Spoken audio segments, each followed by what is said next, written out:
მოგესალმებით, თქვენ უყურებთ ევროპის დაის. დღეს ვისაუბრებთ ევროპული ბიუროკრატიის მორიგ შეურაცხყოფილ და სიცრუით სავსე განცხადებებზე, რომელსაც უკვე არ მივეჩვიეთ, იმიტომ რომ კვირა არ გადის მსგავსი საქართველოს მისამართით არ მოვისმინოთ.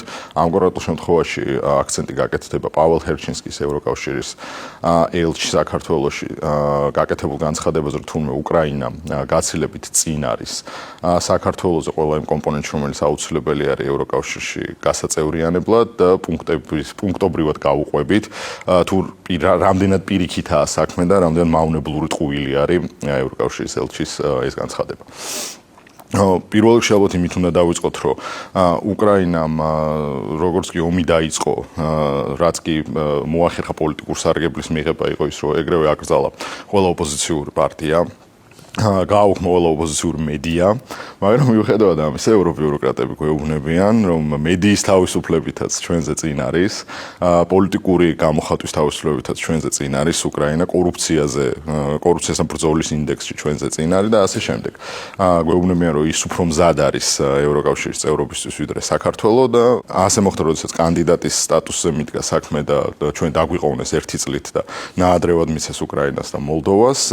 ამიტომ საჭირო არის ეს საკითხი სხვათა შორის რო გავშალოთ, მე მახსოვს კანდიდატის სტატუსი, როდესაც ივლისში თუ ივნისში განიხილებოდა ურსულა ფონ დერ ლაიენმა თქვა, რომ ესე იგი უკრაინელები მზად არიან რომ მოკვდნენ ევროკავშირში გასაწევრიანებლად პერსპექტივისთვის. ევროკავშირის კანდიდატის წევრის სტატუსის მისაღებად და ევროკავშირში გასაწევრიანებლად მე მგონია რომ ასეც რო იყოს ეს ძალიან არაეთიკური, ცალსახად კოლონიალისტური და ევროცენტრისტული, ფაშისტური შეხედულებაა, რომელიც არ ვიცი ალბათ მე-19 საუკუნის, მე-20 საუკუნის დასაწყისში დავტოვეთ ეს პოზიციები და ეს იდეები, ხო?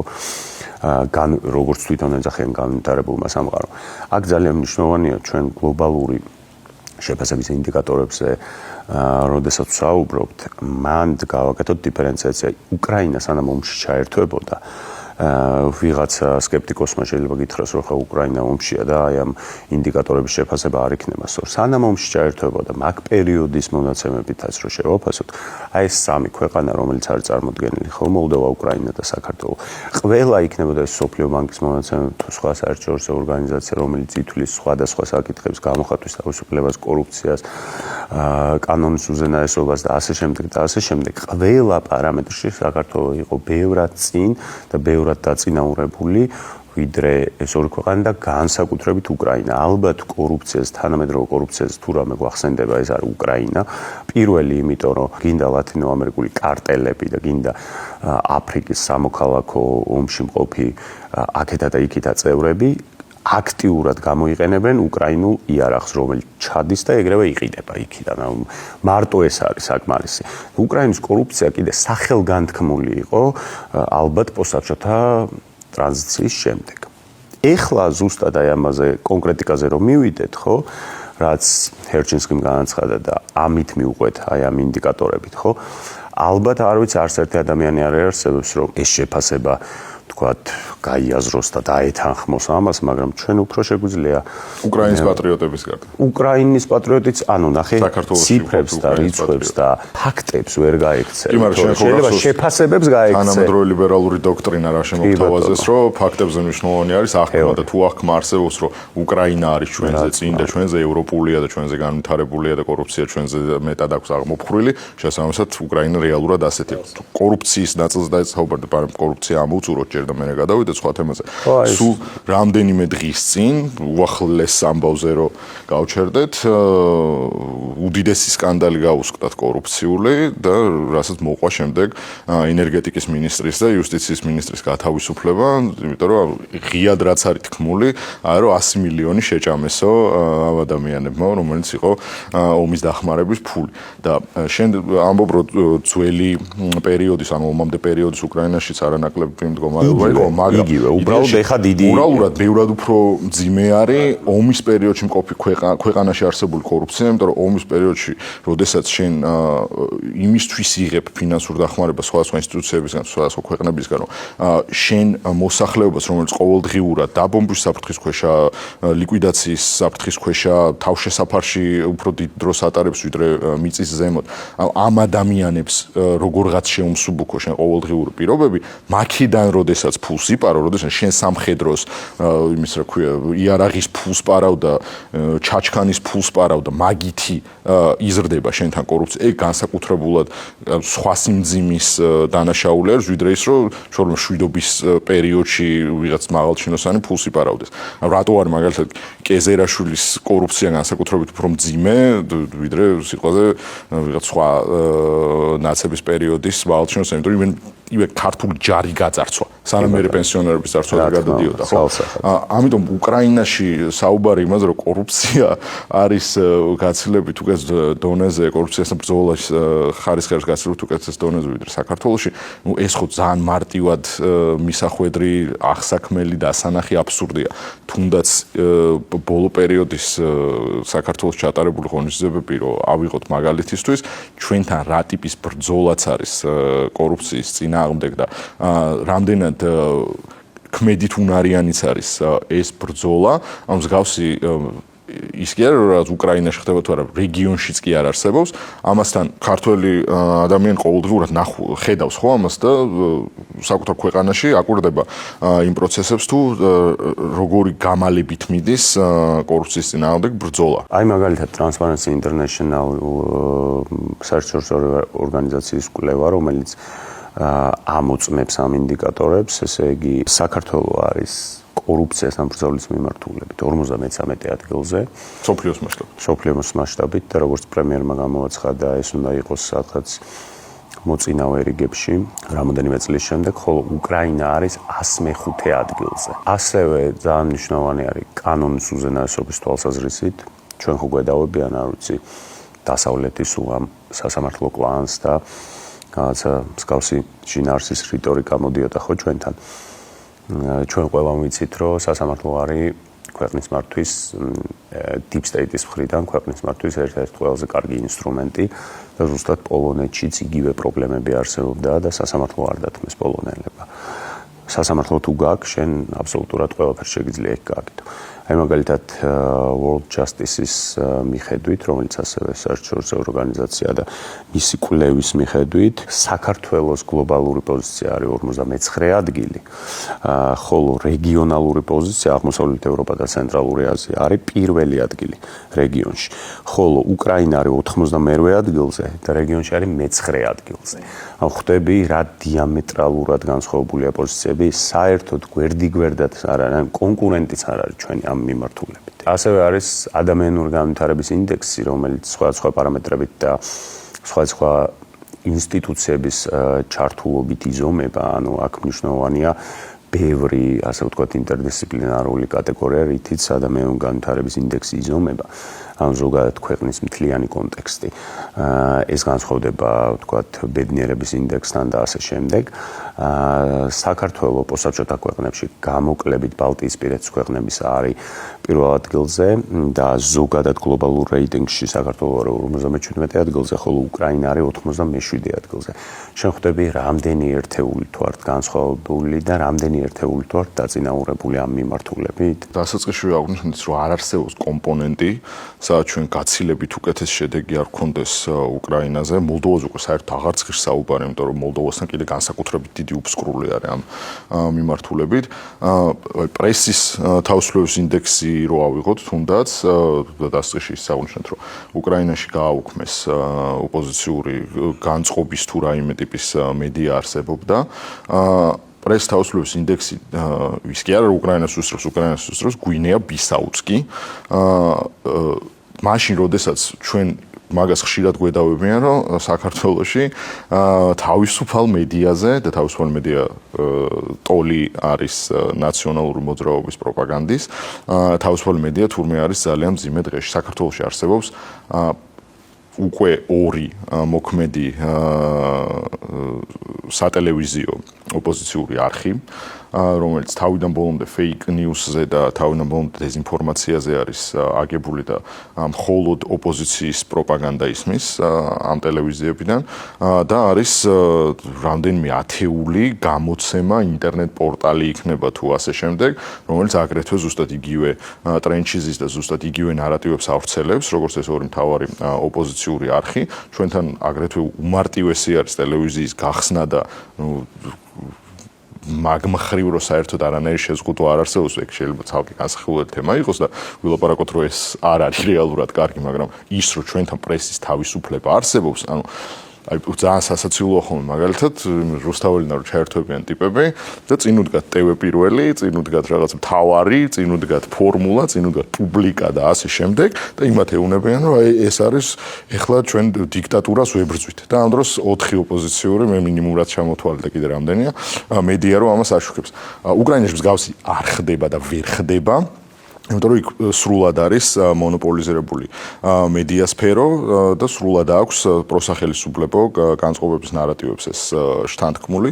შესაბამისად ამ კომპონენტშიც გაცილებით წინ არის საქართველოს ვიდრე უკრაინა. აქ ასევე ძალიან მნიშვნელოვანია სასამართლოს კორუფციისგან თავისუფლების ინდექსი, რომელიც 2024 წლის კვლევა საქართველოს ესე იგი ევროკავშირის 9 და ნატოს წევრ 13 სახელმწიფოს უსწრებს და საქართველოს ჩამორჩება რა თქმა უნდა ყველა კანდიდატ ქვეყანაზე უკეთ არის ამ მიმართულებით წარმოდგენილი და საქართველოს რეიტინგში ჩამორჩება მაგალითად ხორვატია, უნგრეთი, იტალია, პორტუგალია, ლიტვა, სლოვაკეთი, რუმინეთი, საბერძნეთი, ანუ ამ კალიბრის ქვეყნები და ნუ რა თქმა უნდა ამ ჩამონათვალში არის ხა უკრაინა და მოლდოვა, იმიტომ რომ უკრაინა და მოლდოვა ყველა პარამეტრით ჩამორჩება საქართველოს.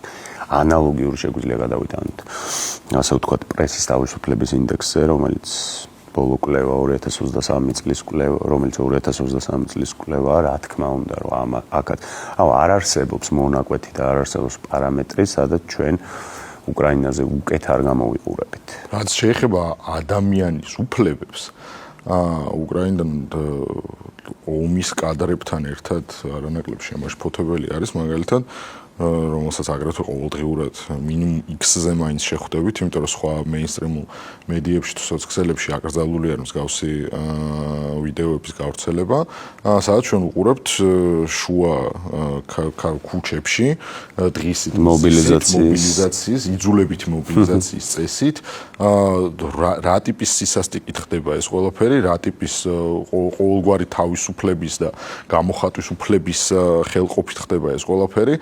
ძალმომრეობის წესით, როდესაც მიდიან სამართალდამცავებიდან, რაც დეიდას შულს გამოგლეჯენ ხელიდან და შობელს შულს გამოგლეჯენ ხელიდან და ასე შემდეგ. აქ შეგვიძლია მაშინ მოვიშველიოთ, ესე იგი, ქვეყნების რეიტინგი ადამიანის თავისუფლების ინდექსის მიხედვით. სადაც ასევე რადგან ინდექსები და ეს პარამეტრები და ინდიკატორებია საჭირო, საქართველოს არის 53 ადგილზე და უკრაინა არის 99 ადგილზე.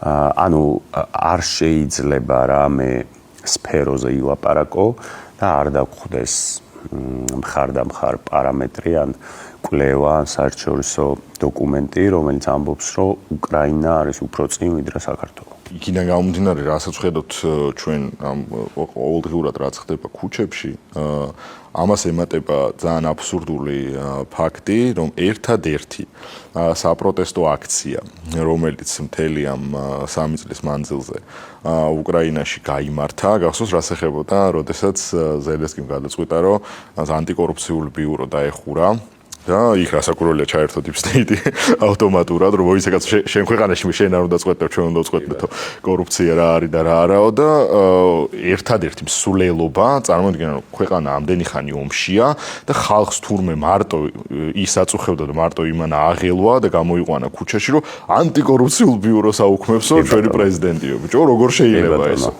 აბსურდის მასშტაბი. აქვე არა, ნუ უკრაინა ხა თვითონ გონჩარენკო რო ყავთ კაცო ის კლოუნი, იქაური შალვანათელაშვილი და კიდე უფრო უარესი და ყველაფერზე წამსვლელი და ყოვლად სამარცხვინო, რომელსაც გეორგიევსკის ლენტი ეკეთა და რუსეთის რუპორი იყო და შემდეგ გახდა ზელენსკის და Deep State-ის აგენტი, რომელიც საქართველოშიც კი ჩამოვიდა რევოლუციის აქციების პერიოდში, თუ გახსოვს მოლოტოვებს რო ისრონ. გონჩარენკომ განაცხადა, რომ მივესალმებიო ჩუჩხედანო რა, ჩუჩხე არის ჩრდილოეთ კორეის მარქსისტული კომუნისტური თქვათ მოდელი. ანუ ჩრდილოეთ კორეას შეადარა რა ეს ყველაფერი და რა თქმა უნდა ეგრე ახლა ასევე ძალიან მნიშვნელოვანია ეკონომიკური ზრდა, რომელიც ადამიანის კეთილდღეობას ეხება რა ეკონომიკური ზრდის პარამეტრებით რომ იმჩნევოთ საქართველოს აქ 2024 წლის დათვლით 9.4% ეკონომიკური ზრდა მოლდოვას აქვს 0.1 და უკრაინას აქვს 2.9 ისიც იმის ხარჯზე რომ თლიანი სამუშაო ძალის ანუ შრომის უნარიანი მოსახლეობის ალბათ ყოველი მესამე არის ან იძულებით მიგრირებული, ან ომში წასული, ან უკვე გახდა შეზღუდული შესაძლებლობის ფორმები, ანუ ზუსტად შრომის უნარიანი მოსახლეობაზე, განსაკუთრებით შრომის უნარიანი მამაკაცი მოსახლეობის ყველაზე მეტ ეზომი ზუსტად ამას შეეხო და მისი ეკონომიკა ასევე უნდა გავიაზროთ, რაზეა დაფუძნებული, იქ აღარ არის ხა წარმოების ის მასშტაბი, იქ აღარ არის სერვისი, ესეთი ძლიერი, ის არის ომის ეკონომიკა. ომის ეკონომიკა სრულიად სხვა არის. ომის ეკონომიკა დაფუძნებულია უცხოურ დოტაციებზე, უცხოურ პირდაპირ ტიპის დაფინანსებებზე და როგორც შემდეგ ტრამპმა განაცხადა, ეს ყველაფერი ვალი ყოფილა. რომელიც არ იცოდნენ უკრაინელებმა და შესაბამისად დაეპატრონებიან მათ წიაღისეულებს ან არ ვიცი, მათ ბუნებრივ რესურსებს. ანუ ეს 2.9 ძალიან საკამათო ციფრია, ძალიან საკამათო მანიშნებელია ეკონომიკური ზრდისა, იმიტომ რომ ეს არის ძალიან მყიფე, დროებითი და არაფრის მომცემი. აი რეალური აქვს მოლდოვას. 0.1 მყარად და მაგრა. ევრობიუროკრატიას რო დაუბრუნდეთ ისევ ჰერჩინსკიმ ის განცხადება რო გააკეთა რომ უკრაინა ყველა კომპონენტით წინ უსწრებს საქართველოსო, რასაკვირველი ხანანაირი კონკრეტიკა არ ქონია რანაირად და რა კომპონენტში და რა მიმართულებებით. მაგრამ ერთადერთი რაც აღნიშნა იყო რომ საქართველოს ისეთი კანონები მიიღო რომელმაც სრულად გადაუხვიაო მის ევროინტეგრაციის გზაზე და ეს კანონი დაასახელა გამჭვირვალობის შესახებ კანონი. ანუ ტიპები ვერ ინელებენ იმას, რომ მათი დაფინანსებით საქართველოში არეულობის მოწყობის შესაძლებლობა საკანონმდებლო დონეზე აღიკვეთა. ამას თან მიუხედავად იმისა, რომ თვითონაც ახსენებს ჰერჩინსკი მაგ განცხადებაში, რომ ამერიკული კანონის ზუსტი ასლი არის, მაგრამ ეს არის რეპრესიული მოდელი საქართველოში. ანუ ეს ხო ძალიან მარტივი დასანახი თუ შენ უშუალოდ დაინტერესებული და ანგაჟირებული ადამიანი რა ხარ, ვინც აქედან რაიმე ტიპის დივიდენდს იღებდი, უმარტივესი რაღაც არის, რომ როდესაც ამ ხელას ეწოლა მოდის და ამდენი წელი გედავებიან იმას, რომ შენ ფინანსური გამჭვირვალობა მოთხოვე უცხოეთიდან დაფინანსებულ ორგანიზაციებს და რომელიც ეს ორგანიზაციები ხო არ არის რაღაც საგანმანათლებლო ორგანიზაცია და რაღაც შეჭირებულის დახმარება და ასე შემდეგ.